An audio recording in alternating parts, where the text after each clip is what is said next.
जय श्रीमन्नारायण। मैं सिकंदर पाठक।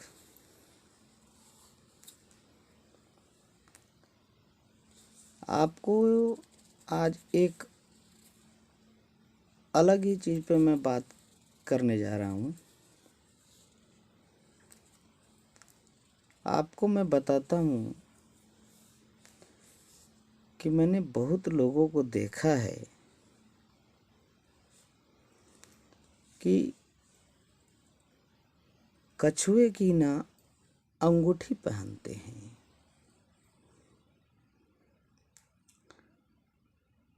कछुए की अंगूठी, उसमें कछुआ होता है, चांदी की अंगूठी होती है। आखिर वो अंगूठी क्यों पहनी जाती है, आप बता सकते हैं? यदि बता सकते हैं, पता है तो ठीक है, नहीं तो मैं बताता हूँ।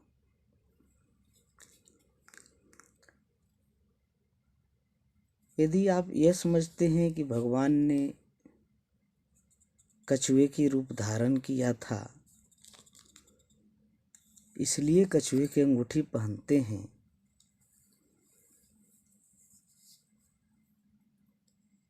तो ये गलत है। भगवान ने तो मछली का भी रूप धारण किया था, तो मछली का अंगूठी क्यों नहीं पहनते? भगवान ने तो कृष्ण भगवान का भी अवतार लिया था, राम भगवान का भी अवतार लिया था, और ना जाने कितने अवतारे हैं उनके, 9 अवतार हैं, जिसमें नरसिंह रूप भी है, बराह रूप भी हैं। आखिर उनकी अंगूठी क्यों नहीं पहनते? कछुए की ही क्यों? तो ऐसा नहीं है कि उन्होंने कछुए की अंगूठी इसलिए पहनते हैं कि उन्होंने भगवान विष्णु भगवान ने कछुए का रूप धारण किया था। असल में बात यह है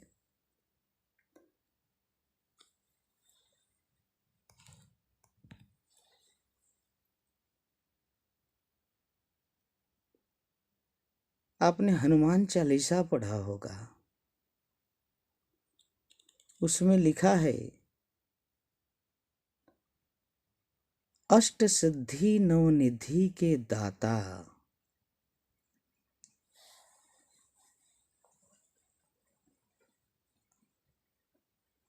हमारे हनुमान जी महाराज जो हैं,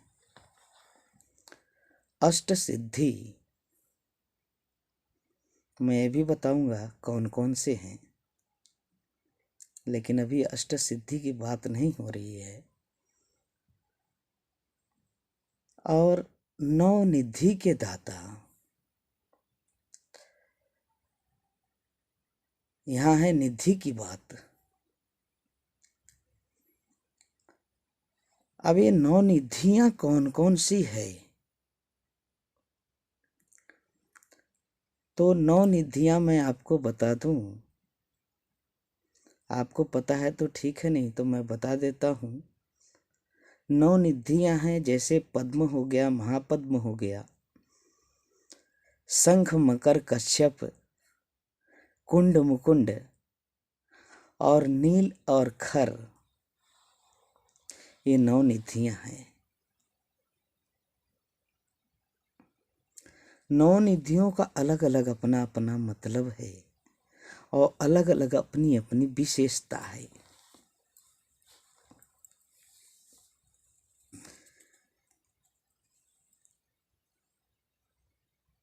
उसी में एक निधि है कश्यप निधि। कश्यप निधि जो है वो धन का प्रतीक माना गया है।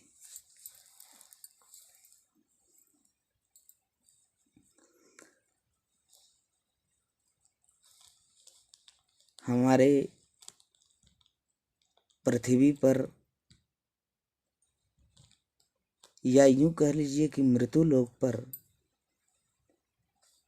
पहले वही एक ऐसे जीव हैं या थे या अभी भी हैं जिन्होंने अष्ट सिद्धियों को भी धारण किया और 9 निधियों को भी धारण किया, वरना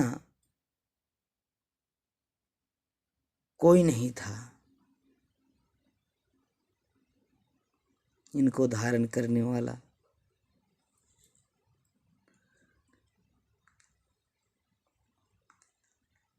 आपको मैं बता दूं कि इनको धारण करने वाला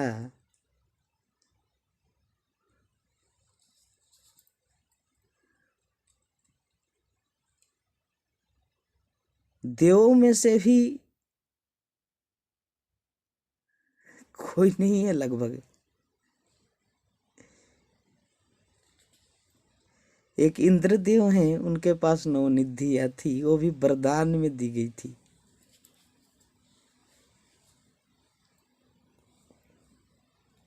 उन्होंने धारण नहीं किया था, इतनी शक्ति नहीं थी उनमें।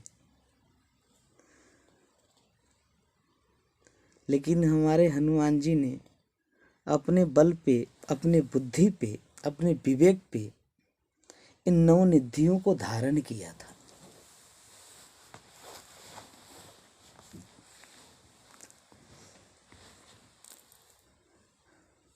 अब 9 निधियों में जैसे पद्म है, वो वीरता का प्रतीक है।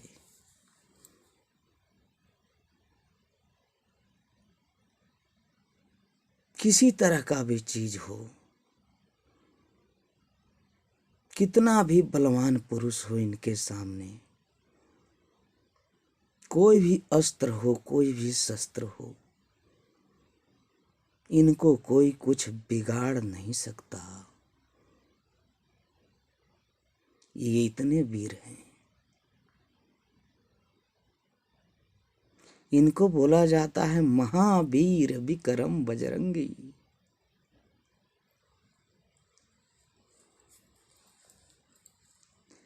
महापद्म है, शौर्य का प्रतीक है। शौर्य तो आप जान ही रहे हैं।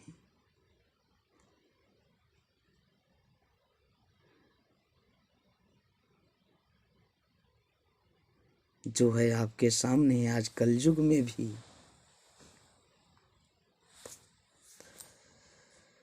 जो अपने आप को इनके हवाले कर देता है ना, उसका शौर्य बढ़ जाता है, तो इनका शौर्य तो अलग ही है। और शंख जो है ज्ञान का प्रतीक है। ज्ञान, बुद्धि, विवेक में भी इनसे कोई जीत नहीं सकता।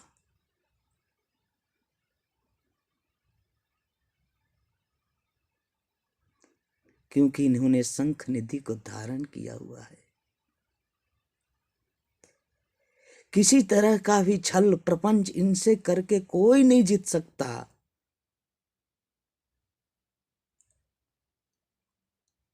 हमारी सारी निधियां हैं, अलग अलग सब हैं। उसी में है एक कच्छप निधि। चलिए इस पे आते हैं। हम अंगूठी की बात किए थे तो अंगूठी पे ही आ जाते हैं, क्योंकि आगे बताने लग जाऊंगा तो वीडियो सारी लंबी हो जाएगी। आगे ना बताते हुए आते हैं हम कच्छप निधि पे। तो कच्छप निधि जो है धन का प्रतीक है। तो धन का प्रतीक है, इसीलिए चांदी में न कछुआ, कच्छप निधि जो है कछुआ है, कछुआ।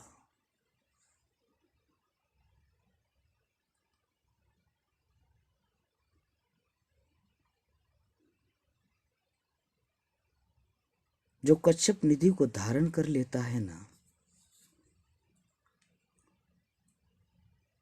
उसके पास धन की कभी कमी नहीं होती।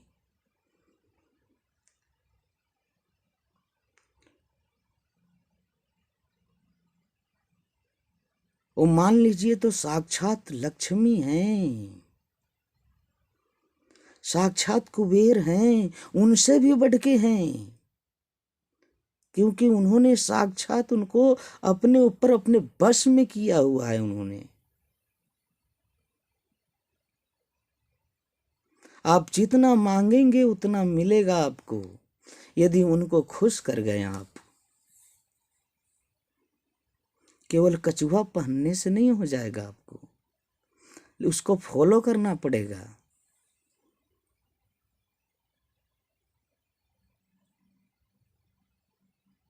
अब बोलिए कि फॉलो क्या करना पड़ेगा?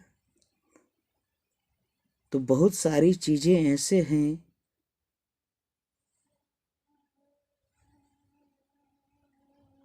जो उस मार्ग पे आपको चलना पड़ेगा, केवल पहनने से नहीं हो जाएगा।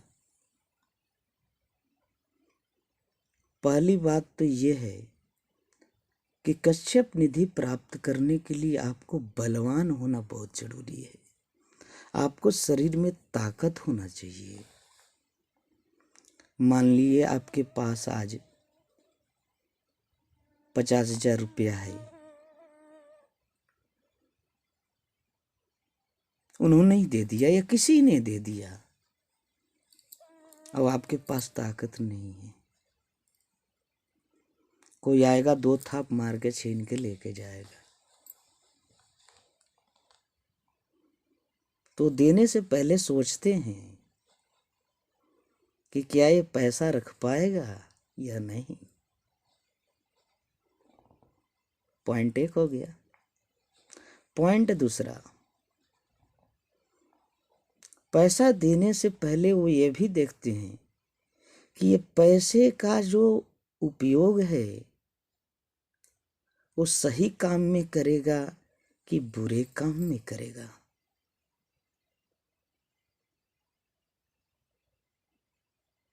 यानी सदुपयोग करेगा कि दुरुपयोग करेगा।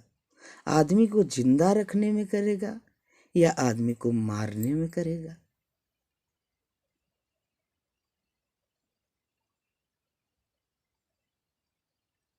यदि आप सदुपयोग कर गए तो आपको और देंगे, इतना देंगे कि आप सोच भी नहीं सकते। और आप दुरुपयोग कर गए तो आप कश्यप निधि के आसपास भी नहीं हैं।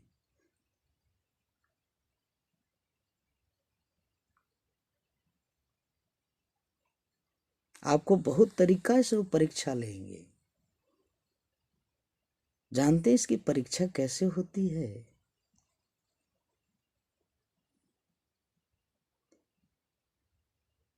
मान लिया आप घर से जा रहे हैं कहीं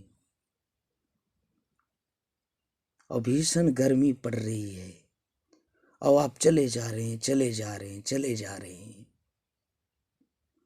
नहीं, मेरे को तो वहां पहुंचना है। अब आपके पास पैसे हैं, वहां पहुंचना है, पहुंचना है, पहुंचना है।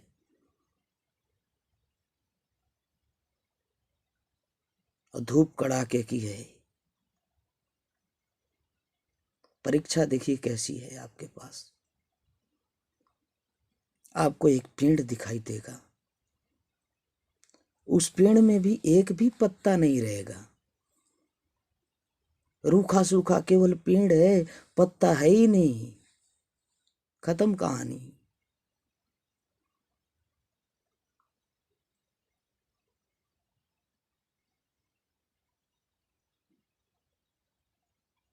आपका मन करेगा ना, थोड़ा यहाँ पे विश्राम कर लेते तो अच्छा होता।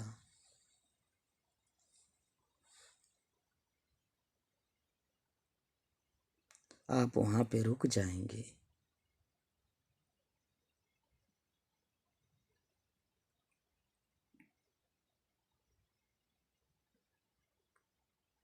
आपको वहां रुकने से यदि आपकी पसीना सूख जाती है,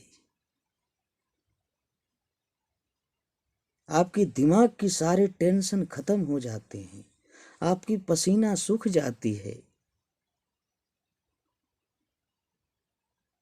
तो समझ जाते हैं या आप समझ जाइए, आपको समझ में नहीं आ रहा है तो, कि आप कश्यप निधि के आसपास हैं। और फिर आगे चलिए।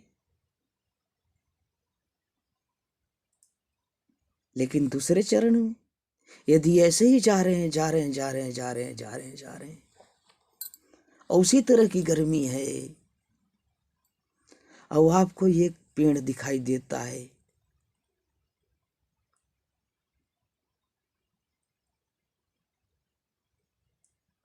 बढ़िया बढ़िया पीपल का पेड़ है, छायादार है,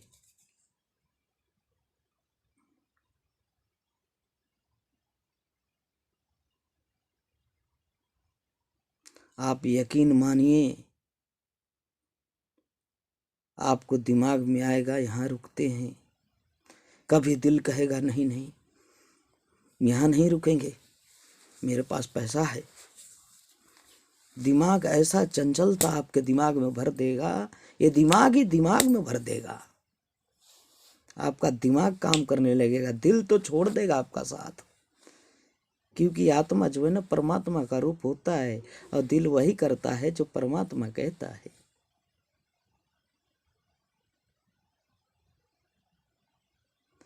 आप उस वृक्ष के नीचे खड़ा होइएगा जरूर।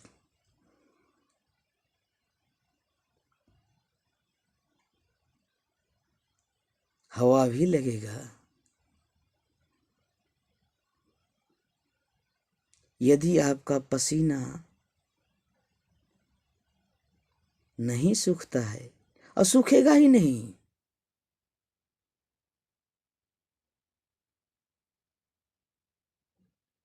आपका दिमाग में इतना उतार चढ़ाव होता रहेगा, नहीं नहीं नहीं नहीं, नहीं चलना है, चलना है, चलना है, हमारे पास तो पैसा है, जल्दी चलना है, हमारे पास पैसा है, पता नहीं क्या चीज का पैसा है,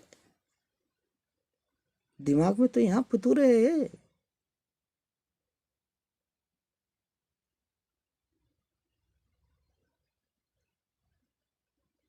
आप यकीन मानिए वहाँ 15 मिनट खड़े रहिए, आधा घंटे खड़े रहिए, 1 घंटे खड़े रहिए, आपके माथे से पसीना नहीं सूखेगा।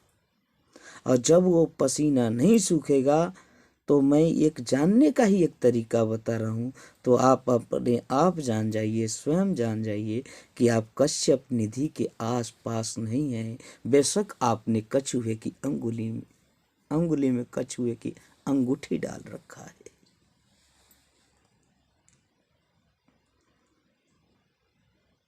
कच्छप निधि ये कहता है कि जो दूसरे का है वो तुम्हारे लिए कुछ नहीं है, जो तुम्हारा है उसको ही अपना मानो।